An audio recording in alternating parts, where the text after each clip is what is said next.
मेरा ताल्लुक एक पीर खानदान से है। आज मैं आपको एक ईमान ताज़ा कर देने वाली कहानी सुनाना चाहती हूँ।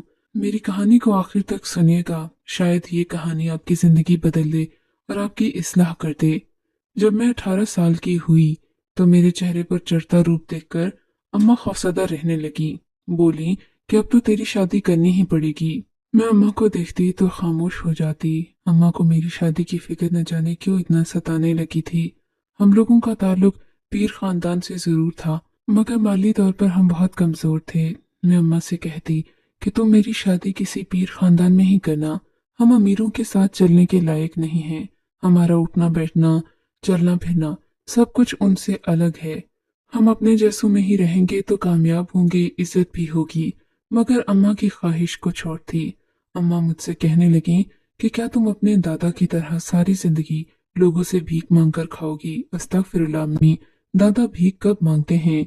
मैंने अम्मी को टोका तो कहने लगी, भीख मांगते नहीं, पर लोग घर में आकर दे जाते हैं। भीख ही तो है। पीर को जो नजराना मिलता है, आखिर वो किस चीज का होता है? लोग यही सोचते हैं ना कि पीर जी सिर्फ दुआएं करते हैं बैठकर। मेहनत मजदूरी तो वो करते नहीं, कारोबार कोई है नहीं, और पिछलों ने कुछ छोड़ा नहीं। तो तुम्हारे दादा को जो कुछ मिलता है ना बेटा, वो सब भीख ही है। अम्मा की बातें सुनकर मेरी आंखों में आंसू आ गए। मैं दादा का चेहरा याद करती तो वो एक नूरानी शख्सियत थे। उनके चेहरे पर सफेद दाढ़ी थी। सफेद दाढ़ी से तो अल्लाह को भी शर्म आ जाती है, पर मेरी माँ को शर्म ना आती। मेरी माँ दादा को यही कहती रहती कि आपने अगर भले वक्तों में कुछ जोड़ लिया होता तो आज भीख मांग कर न खाना पड़ता। मगर दादा की अजीब आदत थी। वो हमेशा अम्मी की बात पर मुस्कुरा दिया करते और कहते, ये रिस्क तो अल्लाह मेरे घर में पहुंच जाता है।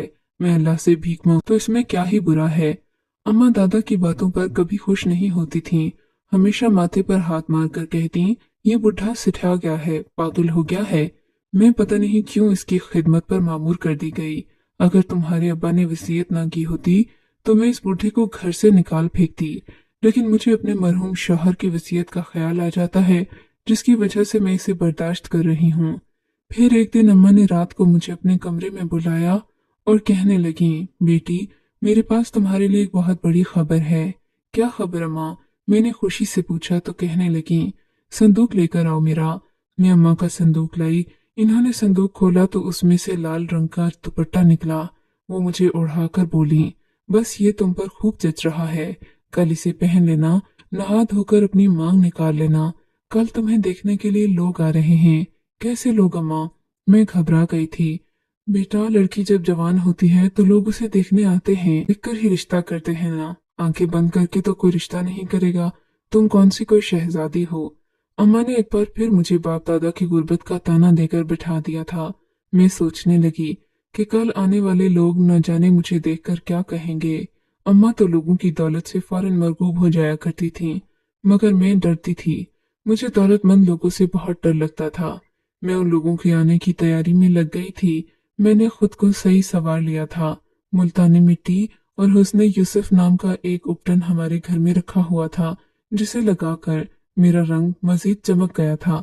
मुझे उन लोगों के आने पर खुशी भी थी और अम्मा की सोच पर अफसोस भी, लेकिन मैं खूब तैयार हो गई थी। दादा ने मुझे देखा तो कहने लगे कि बेटी, तुम उतना ही तैयार होना कि तुम्हारी सीरत की चमक मान न पड़े। मैं दादा की बात समझ गई थी, लेकिन अम्मा की हिदायत पर भी तो अमल करना था। मैं तैयार हो गई। तैयार होकर मैंने खुद को हो गई तैयार होकर मैंने खुद को आईने में देखा तो यकीन नहीं आया। मैं बेपनाह हसीन लग रही थी। वो लोग मुझे आकर देखते ही पसंद करके चले गए थे, मगर हैरत तो इस बात की थी कि उन लोगों के साथ उनका लड़का नहीं था, जबकि ये बड़ी सी गाड़ी में आए थे।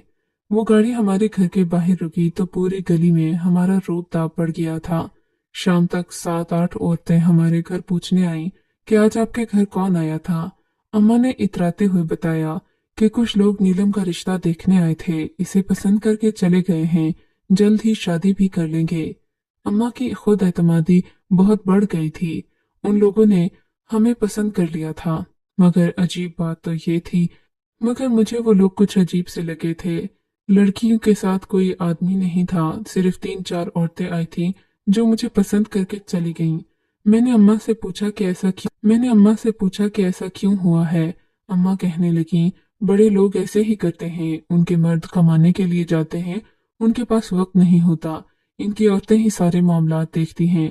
अम्मा की बातों ने मुझे खामोश करवा दिया था। मैं सोचने लगी कि न जाने मेरा शौहर कैसा होगा। आखिरकार शादी से पहले शौहर को एक नजर देखना तो लड़की का हक होता है, लेकिन अम्मा ने मुझे ये हक भी नहीं दिया। मैं अपने शौहर को देखने से महरूम रही थी। मेरे दिल में हजारों सवाल उठ रहे थे। पता नहीं वो कैसा होगा, कहीं कोई बुढ़ा खुसट ही ना हो। अम्मा ने मुझे दौलत की खातिर उसके साथ बांध दिया हो तो मैं क्या करूंगी। सारी जिंदगी के लिए मेरे अरमानों पर औस पड़ जाएगी। मैं इसी तरह फिक्र में बीमार पड़ गई। अम्मा हंसकर मेरे पास आई और बोली, बेटी तुम्हारा शौहर जवान जहां है, गबरू जवान है, तुम ऐसी बातें क्यों करती हो। तुम उसे देखोगी तो खुश हो जाओगी, उस शहजादी लगोगी। अम्मा की बात सुनकर मैं फिर से जी उठी और शादी की तैयारियों में मसरूफ हो गई थी। मगर मेरे दिल में एक बेचैनी सी थी और दादा जान भी बला के बेचैन थे। जब से मेरा रिश्ता तय हुआ था, दादा जान अपने हुजरे में बंद हो गए थे, मुझसे बात तक न करते। हर वक्त इबादत में मशगूल रहते थे, मुसल्ले पर बैठे अल्लाह से दुआएं मांगते रहते, या अल्लाह मेरी बेटी के नसीब अच्छे करना, वो जहाँ जा रही है मुझे वहाँ खून नजर आता है। दादा की ये दुआ सुनकर मुझे बहुत हैरत होती थी। दादा ये कैसी बातें करते हैं, खून, भला बेटी ससुराल जा रही है और दादा को ऐसी बातें सूझ रही हैं, ये कोई अकल की बात है।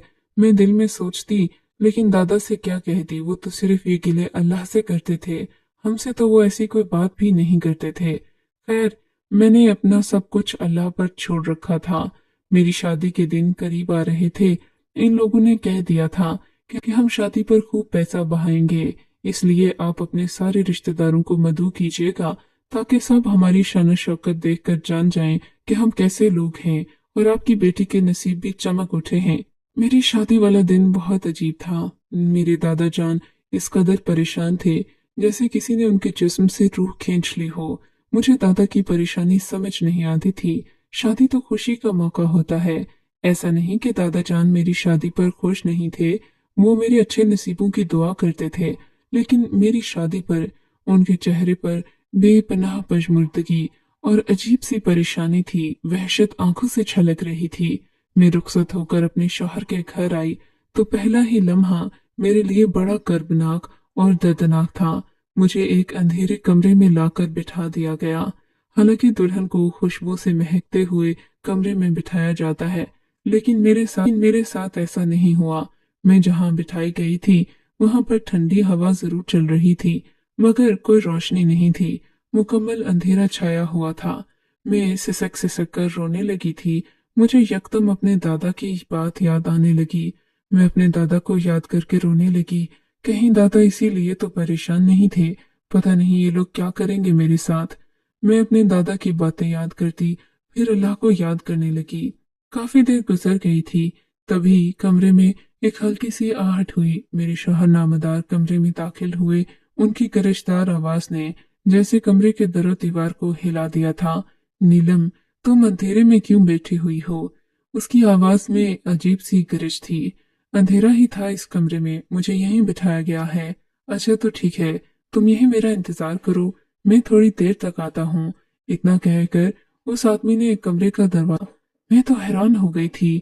कमरे का दरवाजा बंद हो गया तो मजीद खौफ की लहर मेरे वजूद में दौड़ने लगी।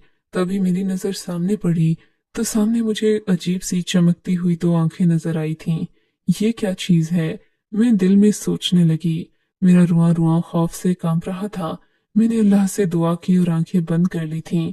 थोड़ी ही देर के बाद कमरे में रोशनी फैल गई। मेरा शौहर मेरे सामने खड़ा था। उसे देखकर मैं हैरान रह गई।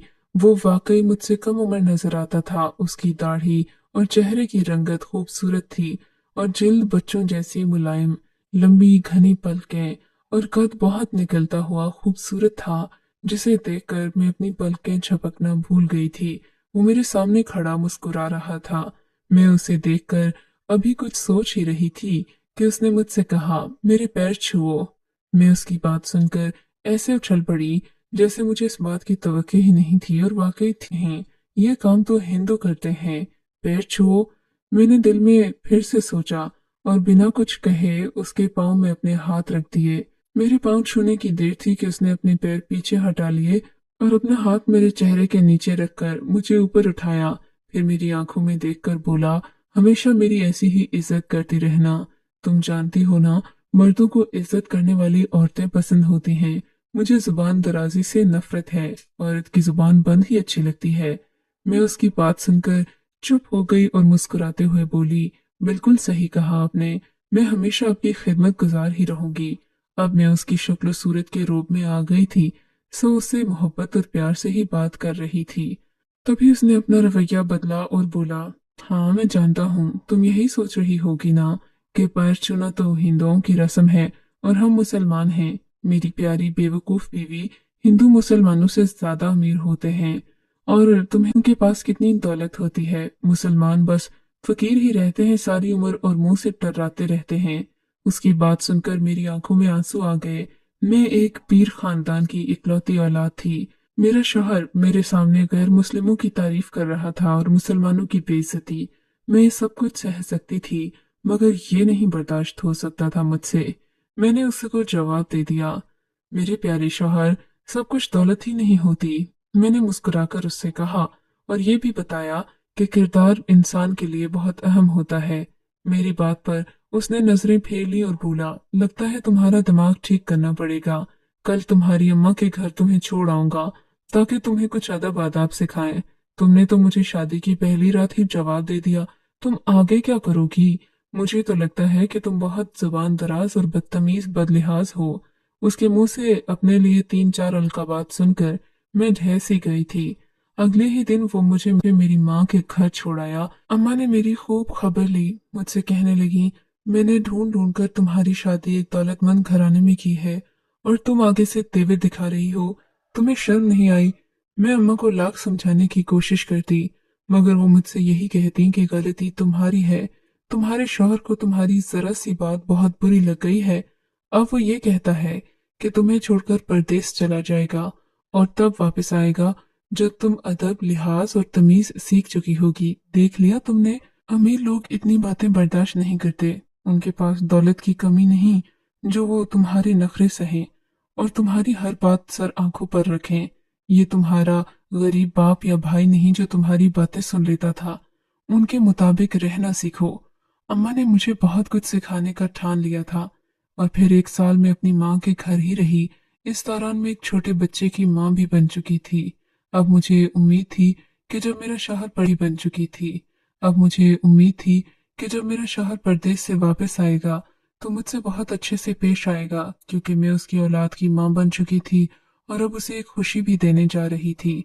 अपने शौहर के आने पर मैं बहुत खुश थी, क्योंकि ये खुशी आज से पहले मैंने उसे नहीं दी थी और जाहिर है हम अपनी शादी के एक दिन बाद ही अलग अलग हो गए थे। इसी वजह से मेरे दिल में अपने शौहर के लिए बेपनाह मोहब्बत थी। मैं उसकी सारी तल्ख बातें भूल कर आने वाले दिनों की खुशियों के बारे में सोच रही थी। साल गुजरते पता ही नहीं चला। वो मुझे लेने अम्मा अब्बा के घर आ गया। अम्मा ने उसकी खूब तवाज़े की और ये भी ताकीद की कि मेरी गलतियां और खताएं माफ कर दे और आइंदा से मेरे साथ मोहब्बत से रहे। मेरा शौहर मुझसे ये वादा करके मुझे अपने घर ले गया। घर जाते ही शौहर ने कमरे का दरवाजा यूं बंद किया जैसे कोई महाज फतह करने लगा हो। उसके पास रंग का एक बैग था जिसे खोलकर मुझे दिखाने लगा, ये देखो कितनी सारी दौलत कमा कर लाया है तुम्हारा शौहर परदेश से।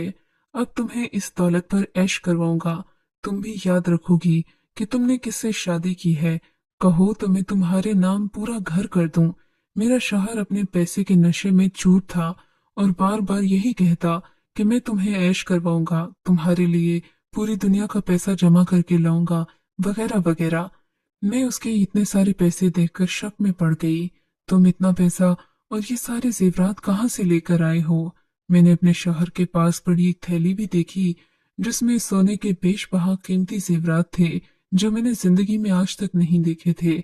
इतना ज्यादा पैसा और इतने ज्यादा जेवरात देखकर कोई भी औरत मरगूब हुए बगैर नहीं रह सकती। औरत की फितरत में ये बात है कि दौलत देखकर वो मरगूब जरूर होती है और उस शख्स को पसंद करती है जो कि दौलत वाला हो। तभी मैंने अपने शौहर से पूछ ही लिया, आप इतनी सारी दौलत कमा कर तो लाए हैं, मुझे खुशी बहुत है, मगर ये बताएं कि इतना सारा पैसा आया कहाँ से? ये सुनते ही उसकी आंखों में गुस्सा उभर आया, आंखों में लाल डोरे नजर आने लगे। तुम्हें यकीन नहीं अपने शौहर पर? होगा भी कैसे? तुमने कभी किसी मर्द को पैसा कमाते देखा ही नहीं। तुम्हारा दादा तो लोगों से भीख मांग कर खाता है। आज मैं तुम्हें दिखाऊंगा कि पैसा कैसे कमाया जाता है। इतना कहकर मेरे शौहर ने उसी बैग को उल्टा, उसमें से छोटी सी थैली निकली जिसके ऊपर काले रंग का कपड़ा चढ़ा हुआ था। उसने उसे खोला, उसमें से लाल रंग की एक मूर्ति निकल आई। ये है मेरी लक्ष्मी, जो मुझे पैसा, दौलत और इज्जत शोहरत देती है। इसी ने मुझे यहाँ तक पहुंचाया। मैं जो कुछ हूँ अपनी लक्ष्मी की वजह से हूँ।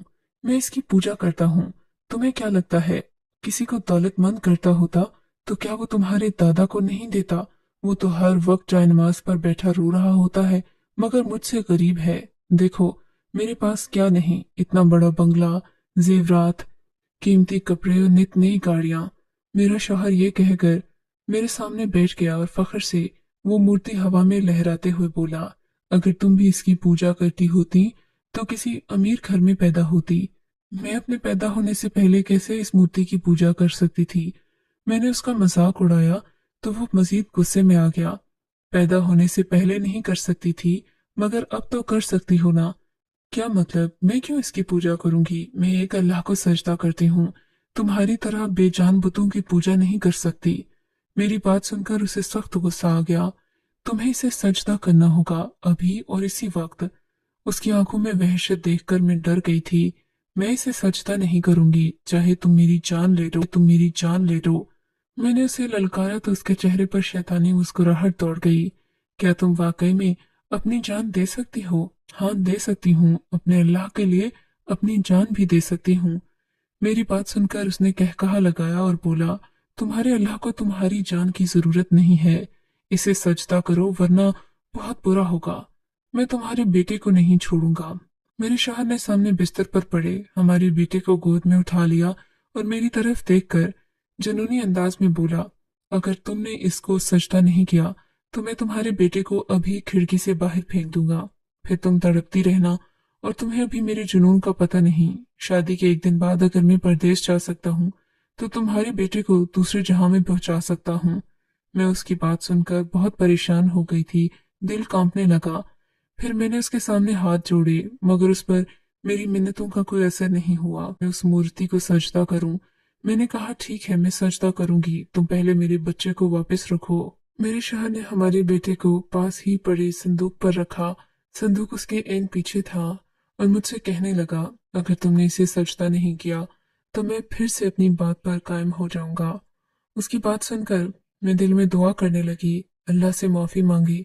ए अल्लाह, मैं सजदा तेरे सामने ही करती हूँ, मगर इस बेवकूफ शख्स की जिद पूरी करने के लिए मैं इस मूर्ति के सामने सर झुकाऊंगी। या अल्लाह, मुझे माफ कर देना। इतना कहकर मेरी आंखों में आंसू भर गए और मैंने उसकी मूर्ति के सामने सर झुका दिया। होना तो ये चाहिए था कि मेरे शौहर का एक कहकहा फिजा में बुलंद होता, क्योंकि मैंने उसकी मूर्त के आगे सर झुका लिया था, लेकिन ऐसा नहीं हुआ। जैसे ही मैंने अपना सर झुकाया, मेरे शौहर की आवाज आना बंद हो गई। काफी लम्हे गुजर गए।